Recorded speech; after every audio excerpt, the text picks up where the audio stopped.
মানুষের এই জগতে শয়তানের স্বর্গপুরী হয়েছে। শয়তান জোচ্চোর বা ঠকবাজ বা ভণ্ড প্রতারক শয়তান ধর্মকে ঢাল হিসাবে ব্যবহার করে নিজেকে বাঁচানোর জন্য। শয়তান শয়তানি কায়দায় বা প্রতারণা কায়দায় নিজেদের সাম্রাজ্য তৈরি করে অন্যের খাঁচার ভিতরে বা অন্যের ব্যাংকের ভিতরে। এজন্য বলা হচ্ছে শয়তানের পূজারী থাকে বেকুবের দল। এখন তো সমাজে ভর্তি বেকুবের দল, যারা শয়তানের অনুগত অনুসারী। এই বেকুব গুলার কপালে যে শনি আছে তারা তা জানে না, অথচ তারা উদ্দাসে নাচে, বাতাসে উদ্দাসে। মানুষটা কোথায়? শয়তানদের এই জগৎ। আমার তো কোনো ধর্ম নাই ভাই, আমি কোনো ধর্মের অনুসারী না। এই পৃথিবী একমাত্র মানুষের জন্য, অমানুষের জন্য নয়। আমি আমার নিজের কামানোর টাকা জন্য চিল্লাচিল্লি করি। আমার এই তৈরি করা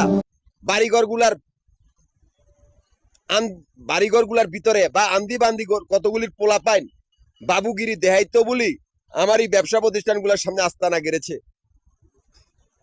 আমি ঢাকা, গাজীপুর, নারায়ণগঞ্জ এই তিনটা জেলা সমিতির প্রধান, তিনটা জেলা সমিতির অফিস মিরপুর, নবাবপুর, মতিঝিল, এই তিনটা জায়গার ভিতর আমাদের আবাসিক বাড়িঘর বা হোটেলের ব্যবসার হিসাব করা হয়। এখান থেকে আমাদের অ্যাকাউন্ট চলতেছে। অথচ মাফিয়া সেই বান্দির পুতগুলা, যারা ভদ্রবেশে সেই কুত্তার বাচ্চাগুলা আমাদের এই সমিতির অফিসগুলার কাগজপত্র বা সমিতির ব্যবসা প্রতিষ্ঠানগুলার কাগজপত্রগুলা চুরি করে আমার এই সমিতির সদস্যগুলারে খুন করে সে জায়গাটায় নিজেদের আস্তানা গেড়েছে, যাতে আমরা সেদিকে না যাই। কি হবে?